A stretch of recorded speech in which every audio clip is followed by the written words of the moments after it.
Hey guys, hope you're enjoying this lovely sunny day. I certainly am, and I'm sorry, but I have to wear the glasses because it's too much sun in my eyes. Today I want to mention something quite interesting has just come to me about the similarities between the Sikh saint soldiers and the Jedi Knights in Star Wars. I know this is going to sound a bit strange, but it's actually a really good analogy of what we are. It's quite a good analogy of what we or Sikhs are supposed to be, or what abilities God has put in the Sikh to become their fullest self, if you like. So I'm going to talk about this. So I'm just going to make an analogy, right? So what it is, so if you go back to Star Wars and look at the Jedi Knights, now the Jedis, they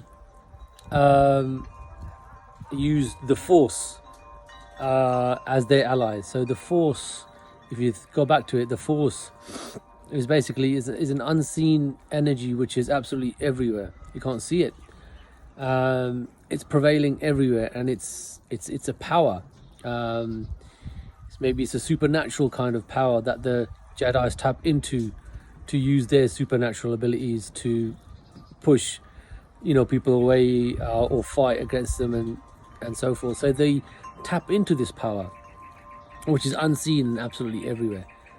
So now, as the Jedi does that, the highly elevated spiritual Sikh saint soldier, what does he or she do? So they tap into God, who is this energy everywhere in two forms. So God is also absolutely everywhere, an energy, unseen, supernatural energy, absolutely everywhere, the highest intelligence in all of creation, right? So they tap into this energy, they tap into God and use God as their ally to do things, to perform supernatural abilities, or use supernatural powers as well, because there we have people, our Sikh saints have these abilities and have had these abilities through their meditation. These abilities come upon them, and so they are like this Jedi Knight, if you like, and because the reason why I say that is because I was brought up by one at the age of 17.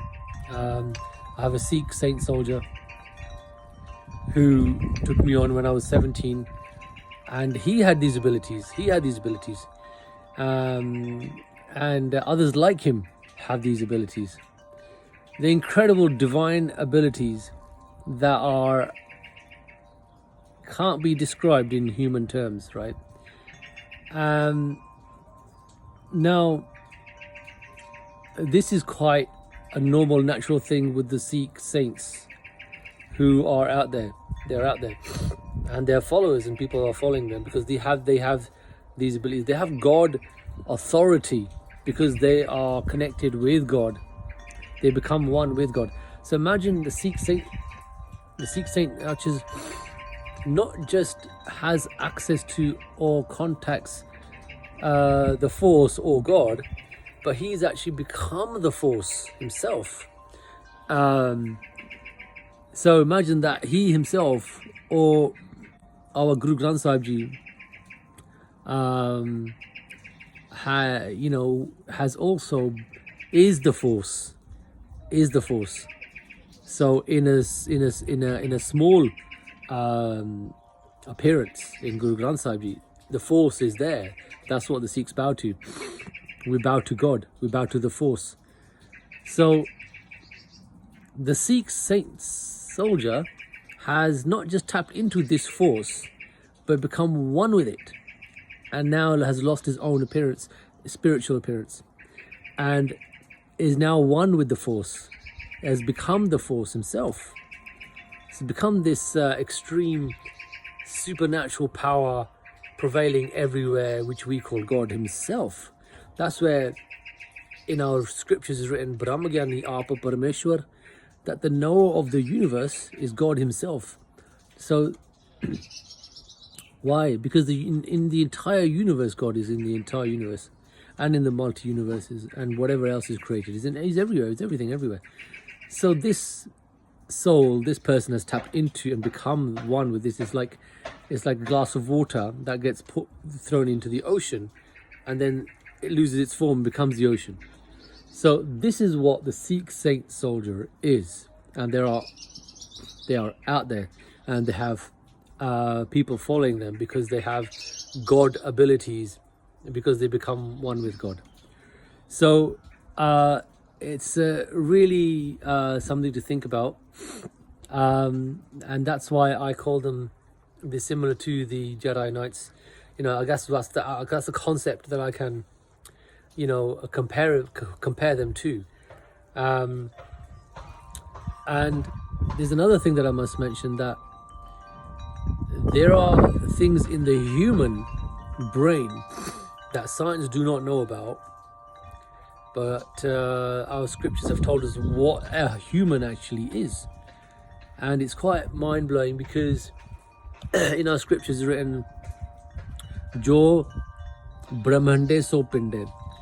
So Guru Sahib Ji, God is saying to us that whatever you see outside of you externally, as in this entire universe that you are seeing outside, and if you went onto a ship and went to the edge of the universe, that all this entire universe that is created outside miraculously is also inside the brain. It's also accessible from inside this mind, this human mind, which science does not know much about yet. So basically what we're trying to say here is that the Sikh saint soldiers that I've talked about, and the masters and the gurus and masters, they are able to go inside the mind in their meditation and go to any part of the world or any part of the universe which is inside, and an exact copy of that is outside.